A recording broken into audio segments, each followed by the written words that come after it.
A fumaça que sobe dos convites transformados em cinzas pelas mãos de Virginia amanhã é o sinal claro de que a maldade dessa mulher não tem limites, enquanto ela assiste com um prazer doentio o sonho da Alika virar poeira no chão. Gente, puxa a cadeira porque o baque é grande, e eu fiquei em choque com a audácia dessa criatura que, sem nenhum pingo de remorso, risca o fósforo e vê o futuro do ateliê da nossa protagonista ser consumido pelo fogo diante dos olhos de um Sebastião que está ali, paralisado, vendo o veneno da vilã escorrer. O véu da sanidade da Virgília finalmente rasga, e ela nem disfarça o sorriso de deboche enquanto o papel queima, tentando apagar o rastro de sucesso que a Alika, ou melhor, a Lúcia, estava prestes a conquistar com tanto suor. Eu vou te contar agora cada detalhe dessa humilhação que a nossa mocinha vai passar, mas antes, já garante a sua inscrição aqui no canal, porque eu trago cada fofoca dessas novelas antes de todo mundo, e você não pode ficar de fora dessa conversa. Enquanto o fogo consome os sonhos na cidade, lá no Palácio de Batanga o clima tá mais pesado que um céu de tempestade, com o rei Gendal decidindo o destino de quem o rodeia de um jeito que me deixa com os nervos à flor da pele. Ele resolve dar o braço a torcer e perdoa o Dume, mas em compensação, ele cravou um punhal no peito da própria filha ao proibir terminantemente que a Quenya continue se envolvendo com o guarda, o que é de uma crueldade sem tamanho. A Quenya tá com o coração em frangalhos, sofrendo o pão que o diabo amassou por esse amor proibido, e encontra um pouco de conforto nos braços do Shinua, que tenta acalmar essa tormenta toda, enquanto o Omar, o Akin e a Ladissa brindam a vida do Dume sem nem imaginar a dor que a moça carrega. A Quenya encara o pai de frente e garante que não existe outro homem no mundo capaz de levá-la ao altar, mostrando que a sua lealdade ao sentimento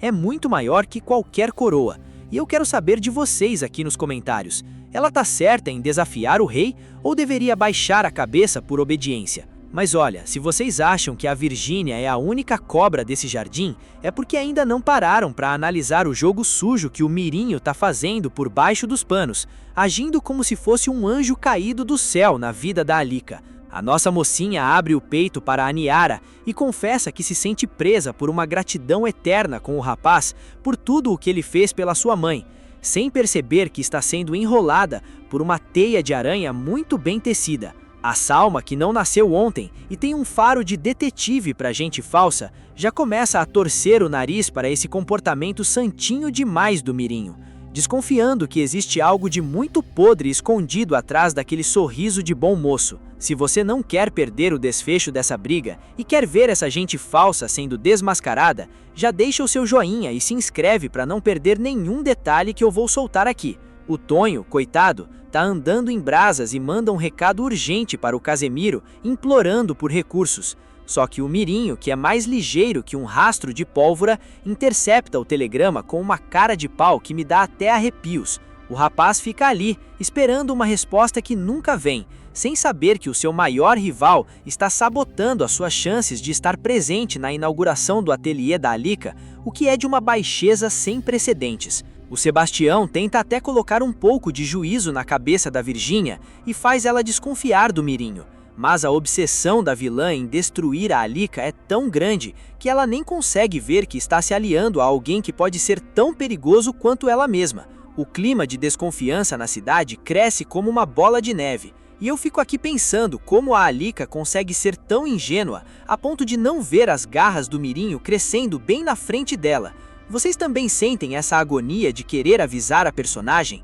O desespero toma conta de Sebastião quando ele percebe que o fogo ateado por Virgínia pode tomar proporções incontroláveis, e ele tenta, de um jeito meio atrapalhado, apagar as chamas que devoram os convites da Alika.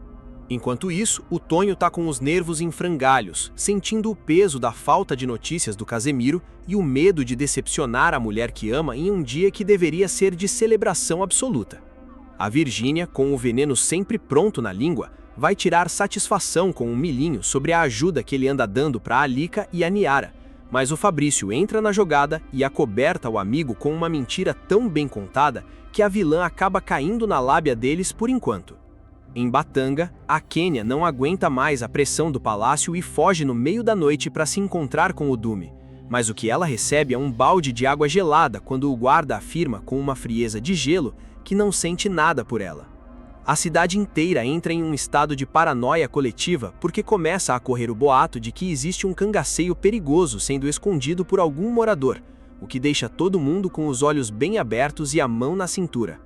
O Viriato, que sempre tem um plano na manga, pede um tempo para apresentar a Belmira ao Carrapato, enquanto a Mundica acaba encontrando o telegrama perdido do Tonho dentro do paletó do Mirinho, o que faz o sangue do Casimiro ferver de uma forma que ninguém vai conseguir segurar. O Gendal, lá no reino, conhece a Imane, e a atmosfera entre eles fica carregada de uma eletricidade estranha, principalmente depois que ele perdoa as mentiras da moça que se passou pela Alika só para conseguir chegar perto do trono. Eu não sei vocês, mas eu acho que o Gendal tá sendo feito de bobo por essa Imane. Será que ele perdeu o juízo de vez, ou ela que é esperta demais nas artes da sedução? A fofoca corre solta quando a Graça percebe que a Ana Maria tá agindo de um jeito muito esquisito, e a Belmira resolve abrir o bico para a Salma sobre as exigências que a Virgínia fez para não faltar à inauguração do ateliê da Lúcia. O Fuad aparece para visitar a Salma, trazendo um ar de mistério, enquanto a Alika treme de medo com a possibilidade do Tonho não chegar a tempo para o seu grande evento, sentindo que algo tá muito errado. A Imane, sentindo que tem o rei na palma da mão, começa a seduzi-lo sem nenhum pudor, enquanto a Quênia fica de queixo caído ao saber que o Gendal poupou a vida da impostora e do Pascoal, apesar de todas as enganações que eles armaram.